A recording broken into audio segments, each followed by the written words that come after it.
friends, I wanted to drop a quick video because it was fresh on my mind and I didn't want to like take notes and then maybe do a video later. But I just got out of my annual female doctor's visit. My annual, it wasn't a pap smear this year, so it's just an exam. They don't have to do them every year. But anyway, I digress. I was thinking as I was walking in there, because if you've been around the channel for a while, you know that sometimes like going to the doctor, or not sometimes, all the time, going to the doctor makes me feel really anxious because it's almost like I want to behave well for them so that I can, I don't know, almost like I'm taking up their time, and I know that you only have your appointment slot, so you kind of want to rush, and I always want to be seen as like a good girl in their eyes, meaning like that I exercise and I eat a healthy diet and I am very compliant, because that is what I have done my whole life. It's a trauma response.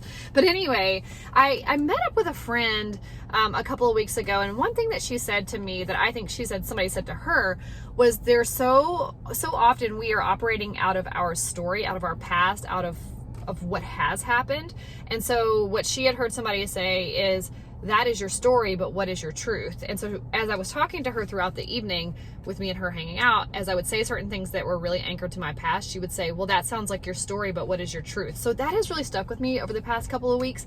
And as I was coming into the doctor's office, I was thinking about how I get this anxiety around performing well and doing the right things for the doctor, because I'm somehow some sort of inconvenience, and I don't know all the thinking behind that. But today, as I was coming into the doctor's office, I could feel myself kind of anxious, and I was sitting in the waiting room, and number one, instead of scrolling on my phone, I just read a book, and that actually helps calm my nervous system as opposed to like scrolling. And there's all sorts of different scientific research behind that. I don't really know if there's a lot of research, but I know that there is some science behind scrolling your phone and what that does to your nervous system.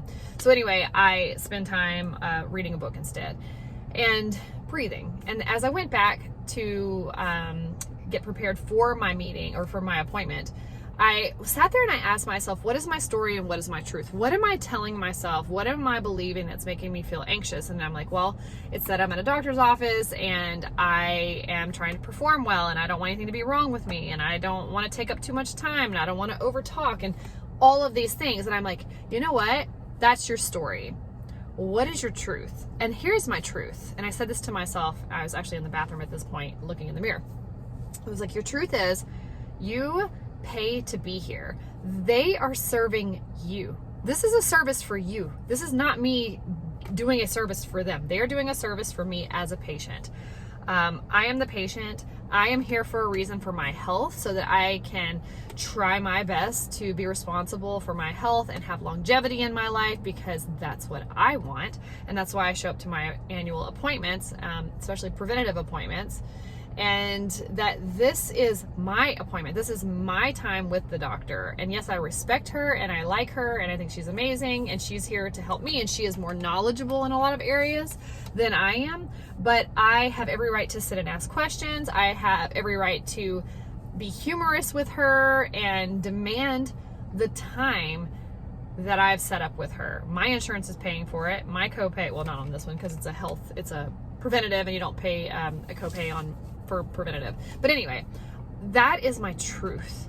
And so I realized that throughout this whole appointment, even though I was chit-chatting, even though I was like hanging out a little bit, and I did feel some anxiousness, I was able to remind myself of my truth at the appointment, and I did not flush. I'm gonna put a picture here of like what actually did happen, and I don't think it's like hardly anything. I don't even pay attention to that. Right now, I am probably flushing a little bit. I've got some redness going on, especially on my chin. This is new, and this is because I'm actually it's hot, and the sun is right on me. I don't know if you can see. Yeah, see the sun here. The sun is right on me, and I had to turn my air down so that I could actually record this video, because see, my air vents are right there.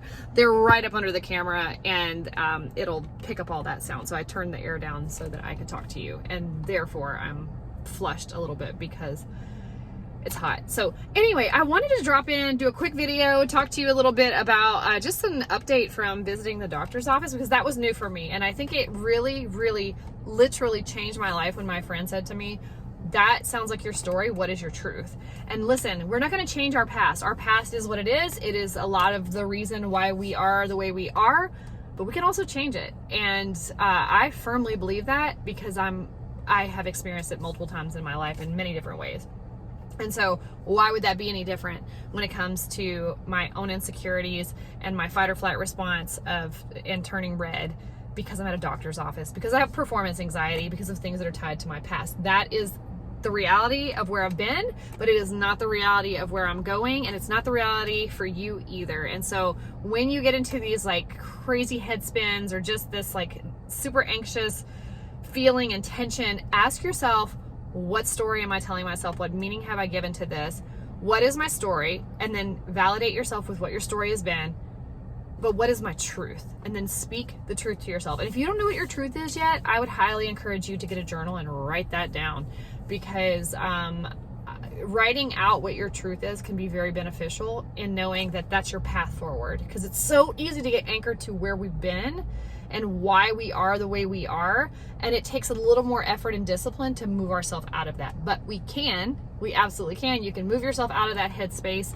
It happens all the time to people all the time. I'm sure in your life you've had some sort of breakthrough where you're like, wow, I just had a major breakthrough. And it's because you were able to move your head from one space to the next, sometimes even like not even intentionally. It's just kind of, you get fed up and then one day you just changed. You ever had that experience where you're like, and then one day I just changed? It didn't happen in a day. It happened over time, but it was like that moment or that thing that clicked that really set you on that new trajectory. So yeah, I just am really excited, very proud, and wanted to share that moment with you, just fresh out of the doctor's office. Literally the doctor's office is back there, and sitting in my car, wanted to just kind of decompress and download some of this information with you, because that absolutely worked. What is my story? What is my truth?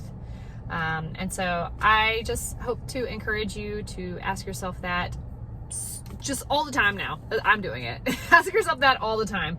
Anything that's making you feel less than or insecure or anxious, what is my story? And now what is my truth?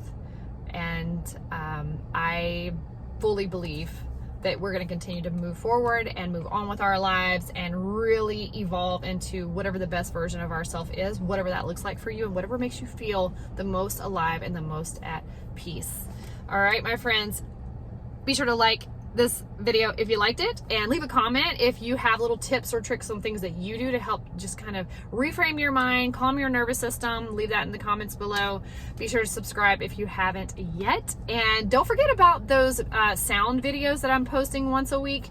Those are to help calm your nervous system, and the more you listen to those, it's twofold. It's able to help you really just calm your own nervous system and take a moment to yourself to just breathe, pray, meditate, stare at the wall, whatever you want to do to just let yourself calm down and just breathe and bring some sort of just calm your nervous system. It's been very helpful for me. And then the second part of that is it actually helps really support the channel with watch hours. I appreciate all of you who always watch these videos and are so supportive, and that are actually just truly interested in what's being said here. That means more to me than you'll know. But when you watch or listen to those sound videos, they're just black screen sound videos. There's a lot of traffic, guys. There's a main road right across from me.